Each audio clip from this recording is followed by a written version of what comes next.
Hello, welcome. My name is Pastor Susanna Brown, and we're starting an exciting new TV show called The Pursuit of Happiness. Now, I know what you're thinking, Susanna, I'm not happy. I know what you're thinking, Susanna, I've just had a divorce, or I'm even on the verge of suicide or depression. And what makes you think, Susanna, what makes you think, you believe you know what happiness is all about?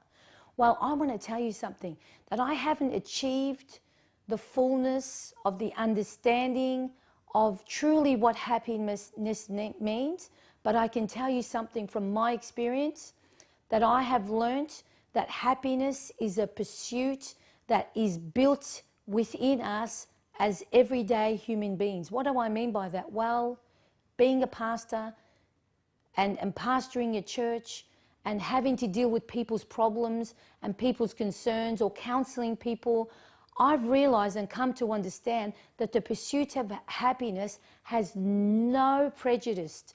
It's not interested in a color or a religion or a gender. It's not interested in a nationality. The pursuit of happiness is something that every person with all types of backgrounds has got within them. I liken it like this. The pursuit of happiness, think about it. It's a suit that we put on. It's a pursuit that we try and put on as human beings. Break it up. Pursuit. What suit have you got on today?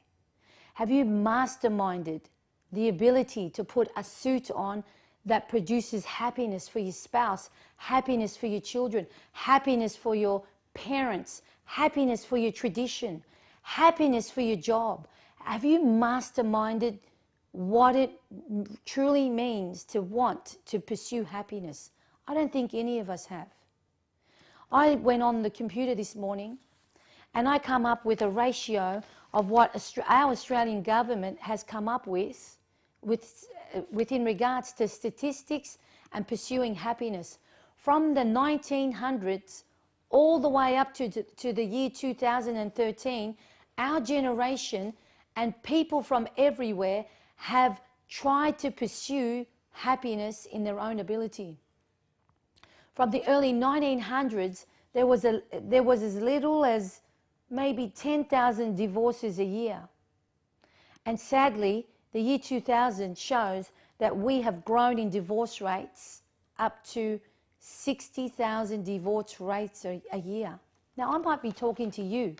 I might be talking to a divorced woman or a divorced husband right now, where your wife has left you and she's taking you to court for everything. She's taking your children away. And you might be watching this show saying, Susanna, I've come to the end of my hope rope. I've tried to pursue after happiness in my own ability and I've failed. And you know, the word divorce, and I know what you're thinking, Susanna, how do you know what these words mean? Well, a lot of our word meanings, like the big fat Greek wedding, come from the Greek terminology. Yes, that's right. The word divorce, if you put the word D and vorce, the word D in the Greek means two and vorce means vision. So the word divorce is, in actual fact, means two separate visions. So if you're facing a divorce right now, I believe, or I'm guessing, that both you as a husband and a wife team have separated because you've had a separate vision. He's got a separate vision, you've got a separate vision, and you both effortlessly try to pursue happiness in your own ability. I'm going to lay a foundation and give you a little bit about where I've come from. I'm going to give you some information about my testimony. I was one of 6 children, and I still am. I'm one of 6 children, and I wasn't brought up, I was dragged up. My parents together were a team that came from Lebanon, and they met going down the aisle, and that's how they married. They were what you call, and you don't get this every day, not in our westernized country, but they were joined together in matrimony, walking down the aisle. Arranged marriage, that's right. And they tried to pursue happiness when they came to Australia, because they came from a war-torn country that was basically under siege, and they had to hurry up and try and come somewhere where they could find happiness, wholeness. They could find a place where they can be safe and pursue happiness. And they brought their traditions, they brought their culture, they brought their Lebanese ethnic background here to Australia, and they straight away found that they could open up a takeaway store and make good money back then when I was a little girl. But you know what? Sadly, my mother died at 40.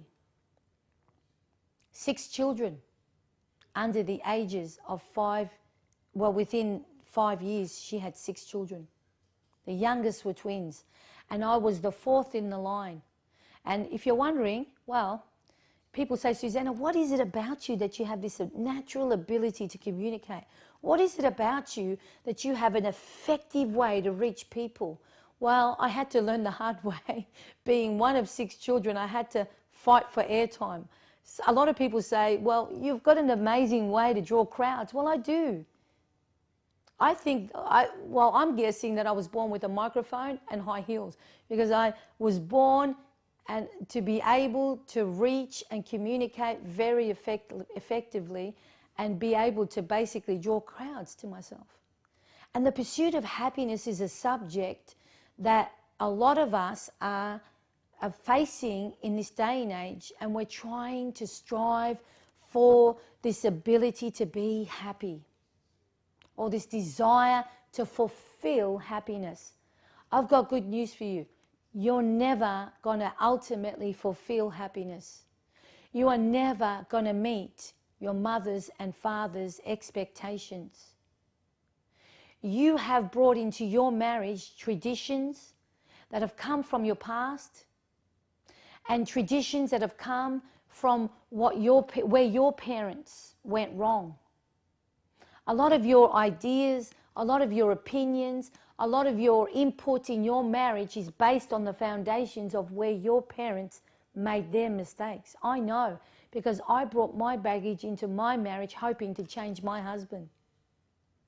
And it was all done in innocence. It was all done in purity. It was done because I had a desire to want to pursue happiness in my own marriage. And so I picked and I prodded my husband, and I tried to manipulate in a very subtle way my husband to suit what I thought was happiness.